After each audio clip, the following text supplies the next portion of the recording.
అందరికీ నమస్కారం. పోయిన భాగంలో మనం లలితా త్రిశతి నామాలలోని 117వ నామం యొక్క అర్థాన్ని తెలుసుకున్నాం.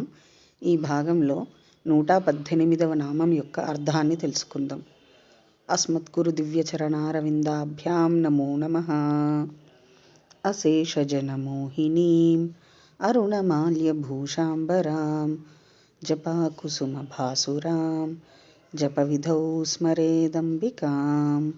శివాయ గురవే నమః.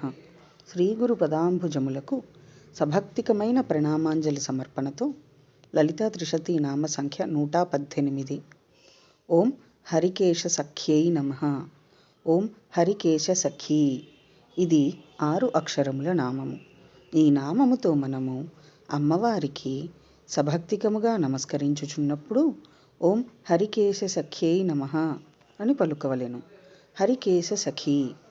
పచ్చని రంగు కల కేశములు మీసములు కలవాణి పత్ని అనబడునది అని అర్థము. అనగా శివుని భార్య అని అర్థము.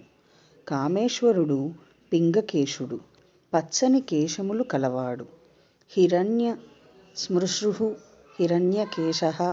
పరమేశ్వరుడు బంగారు రంగుగల మీసములు కేశములు కలవాడు అని ఛాందోగ్యోశ్రుతి చెప్పుచున్నది. ఆయన సఖి అనగా ప్రయోజన అపేక్షించక ఉపకారము చేయునది కాన భగవతి హరికేశ సఖి అని స్థవనీయమగుచున్నది. అథవా సర్వాంగ సుందరుడు, నిత్య యవ్వనుడు, చిచ్చక్తి సహితుడు అయిన కామేశ్వరుడు మేఘశ్యామల దేహుడైన విష్ణువు యొక్క దేహఛాయతో సమానమైన కేశములు కలవాడు.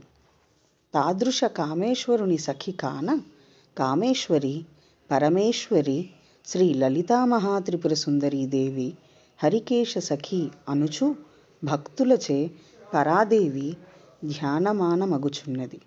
ఓం ఐం హ్రీం శ్రీం హరికేశ సఖ్యై నమః. శివశక్తి రూపాయ నమః శివాయ.